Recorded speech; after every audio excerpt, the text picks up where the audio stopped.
So, good morning, everybody. The old meets the new, or is it? Or is it actually the new meets the new? Because the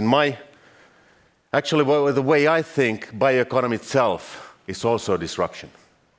It's actually a disruption that disrupts the way we consume, the way we produce the goods and the food that we use in our everyday life. And what I see actually here is that the digitalization will help us to move forward with the disruption of bioeconomy much faster than we could without the digitalization. And what I'm going to do in the next 10 minutes or so is to go through some examples of what has actually taken place, what is already taking place, and how that is disrupting and helping with our endeavors. I'm sorry, I don't have the music and the bass. I'll just have a few slides and my voice. If we would take a step back in history, about 10, 15 years ago, actually the first industry that was disrupted or disturbed by digitalization was the pulp and paper industry. They were the first to actually, their traditional product, which was paper, was challenged by the electronic means, which meant that the markets for those products came down, and something needed to be done. And that was also some sort of a kickstart for the forest bioeconomy, when the companies had to think, what else can we produce than paper? On the positive side, again, fueled by digitalization, the internet trade started booming. And what do people need when they are buying things from internet? They need packaging. And of course, cardboard is a packaging material. And that again helped the forest industry to find an alternative product for their portfolio. So they were really the first ones to feel the impact. They're still feeling the impact, but it also helped them to fuel themselves towards getting into new product markets and actually getting into bioeconomy, producing biomaterials, biochemicals, bioenergy, and so on.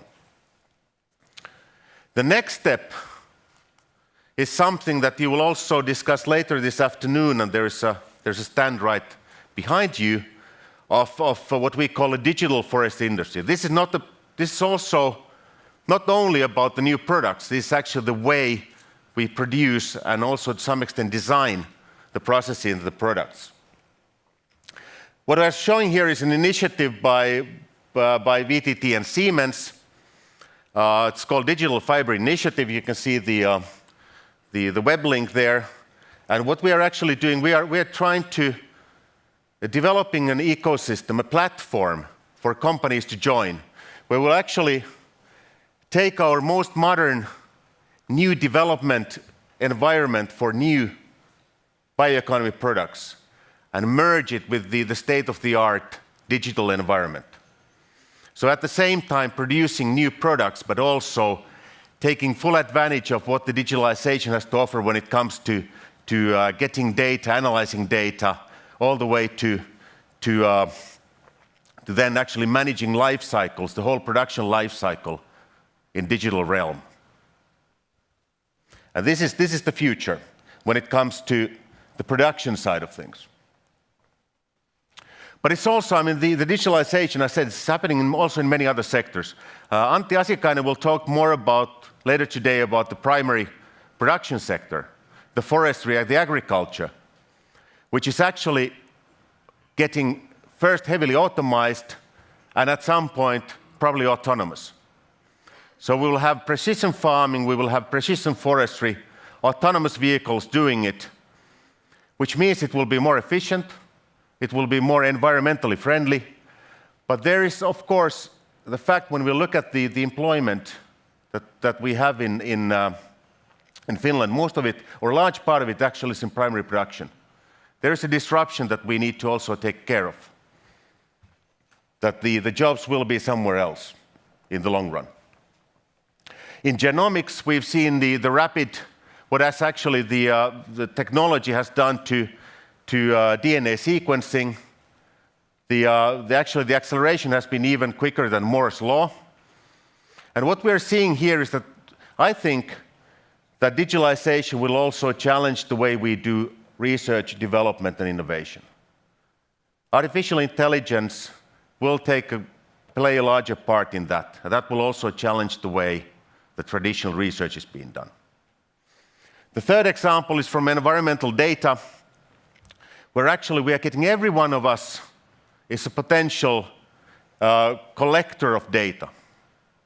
When we walk around, we could actually, with our phones or whatever device we have, we could be collecting data about the environment that could actually give us a much better picture of what's actually going on once we actually collect that data and start analyzing it.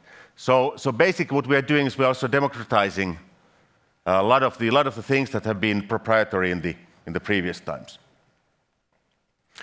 One of the sectors that I don't have here, but where I also see there's a really big opportunity, is the recreational use of nature. Imagine what we could do if we would have augmented reality connected to Finnish forests, for example. What are the services, or virtual reality, what are the services in relation to entertainment or recreation that we could provide for people to enjoy the nature in a completely different way? And even the food industry, the traditional industry where what we eat, is in transition. This is a study that we did earlier this year, together with the industries and other stakeholders in the food chain.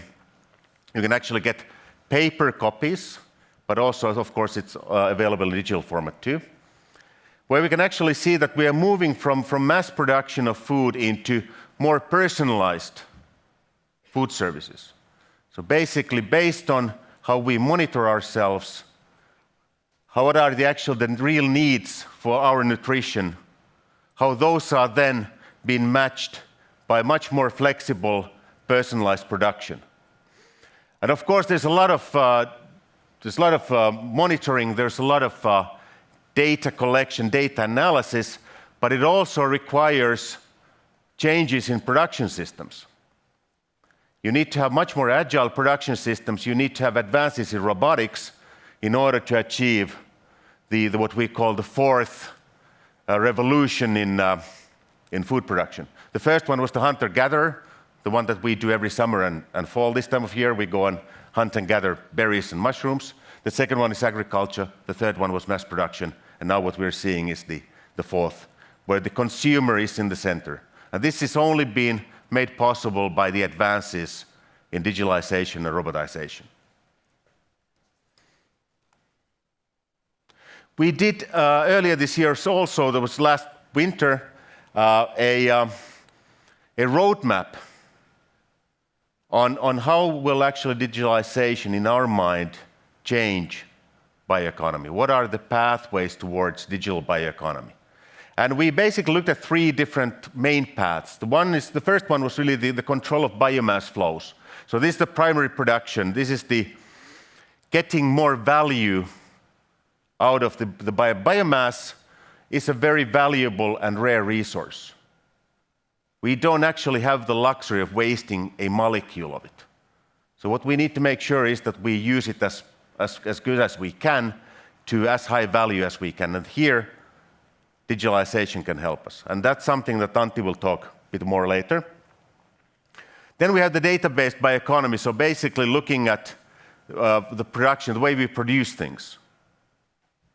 How we actually utilize data, how do we control things, how do we make decisions of events that haven't happened yet. So actually we prevent things happening. And I think these first two are something that we can somehow predict to some extent what will happen. But the third one, which is the network bioeconomy, how it will actually transform and disrupt the business models, I don't have a very good answer what will actually happen. But I think there's a big potential of something like what we're actually showing there in the food economy to happen elsewhere too. And what will actually that mean for the traditional producers remains to be seen. And what I see really, also the big change happening is that the digitalization really helps us to develop much more advanced bioeconomy solutions. We can develop better solutions to replace, to disrupt the fossil economy, the one that we're trying to disrupt, by being able to come up with much more intelligent materials, much more better materials, chemicals, and the ways of producing those chemicals. So it's not only about digitalization, it's also about the bioeconomy.